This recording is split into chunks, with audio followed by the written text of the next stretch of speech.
এই cheese cake ব্রাউনিটা এত বেশি মজার হয় যে এটা ট্রাই করার পর আপনারা আমাকে থ্যাঙ্কস দিতে বাধ্য হবেন। আজকে শেয়ার করব চিজ কেক আর ব্রাউনির কম্বিনেশনে অনেক টেস্টি একটা চিজ কেক ব্রাউনির রেসিপি। প্রথমেই আমি একটা ছাঁকনির মধ্যে নিয়ে নিয়েছি 1 কাপ ময়দা আর হাফ কাপ কোকোয়া পাউডার। এখন এগুলোকে অনেক ভালো মতো ছেঁকে নিব।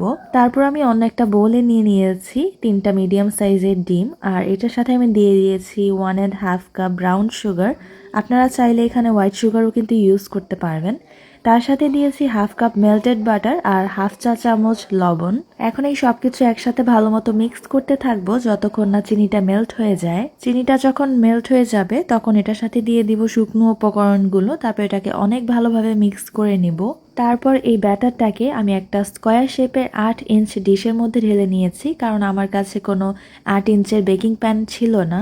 আর এই কাঁচের ডিশটা কিন্তু ওভেনে ইউজ করা যাবে। আর ডিশটার মধ্যে আমি একটু অয়েল ব্রাশ করে নিয়েছিলাম, আর এখান থেকে আমি অল্প একটু ব্যাটার রেখে দিয়েছিলাম বোলের মধ্যেই। এটা আমরা পরে ইউজ করব। যেহেতু এই ব্যাটারটা অনেক থিক, তাই এটাকে সমানভাবে স্প্রেড করে দিতে হবে। আর স্প্রেড করা হয়ে গেলে আমি একটা বোলে নিয়ে নিয়েছি ক্রিম চিজ, আর এখানে আমি 225 গ্রামের মতো ক্রিম চিজ ইউজ করেছি। এখন ক্রিম চিজটাকে হালকাভাবে একটু মিক্স করে নিব।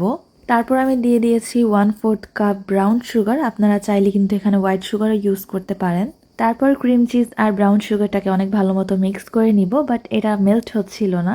তো যাই হোক, আমি এরপর এটার মধ্যে দিয়ে দিলাম একটা ডিম আর অল্প একটু ভ্যানিলা এসেন্স। আমি এই ব্র্যান্ডের ভ্যানিলা এসেন্সটা ইউজ করেছি। এখন ডিমের সাথে এই ক্রিম চিজের মিশ্রণটাকে অনেক ভালোভাবে মিক্স করে নিয়ে এমন ক্রিমি একটা ব্যাটার রেডি করব। তারপর এই ব্যাটারটাকে আমি একটা পাইপিং ব্যাগের মধ্যে ঢেলে নিয়েছি, কারণ পাইপিং ব্যাগ ইউজ করলে ব্রাউনির উপরে এই লেয়ারটা দিতে অনেক ইজি হবে। আপনারা চাইলে একটা চামচের সাহায্যে অল্প অল্প করে ব্যাটারটা নিয়ে ব্রাউনির উপরে দিয়ে সমানভাবে স্প্রেড করে নিলেই হবে। চিজ কেকের লেয়ারটা সমানভাবে স্প্রেড করে নেওয়ার পরে আমি এটার উপরে দিয়ে দিব আরও অল্প একটু ব্রাউনির ব্যাটার। আর এই ব্রাউনির ব্যাটারটা কিন্তু আমি আগে থেকেই বলে রেখে দিয়েছিলাম। তো এটাকে এখন একটু অল্প অল্প করে দিয়ে এভাবে একটা কাঠির সাহায্যে ঘুরিয়ে এটার উপর একটা ডিজাইন ক্রিয়েট করব। আর এই ডিজাইনটা অনেক ইজি হলেও কিন্তু বেক করার পরে এই ডিজাইনটা দেখতে অনেক ইউনিক লাগে। এখন 180 ডিগ্রি সেলসিয়াস প্রিহিটেড ওভেনে আমি এটাকে বেক করব 30 থেকে 40 মিনিটের মতো। আপনাদের ক্ষেত্রে আরো কম বেশি সময়ও লাগতে পারে। আপনারা শুধু খেয়াল করবেন উপরে চিজ কেকের লেয়ারটা ভালো মতো জমেছে কিনা। ব্রাউনিটাকে ওভেন থেকে বের করে আমি পুরোপুরি ঠান্ডা করে নিয়েছি, আর ওভেন গ্লাভসের কারণে ব্রাউনিটা এক সাইড দিয়ে শহীদ হয়ে গিয়েছে। তারপর ব্রাউনিটাকে কেটে নিয়েছি, আর জাস্ট লুক এট দিস, ব্রাউনির লেয়ারটা কত বেশি সুন্দর হয়েছে।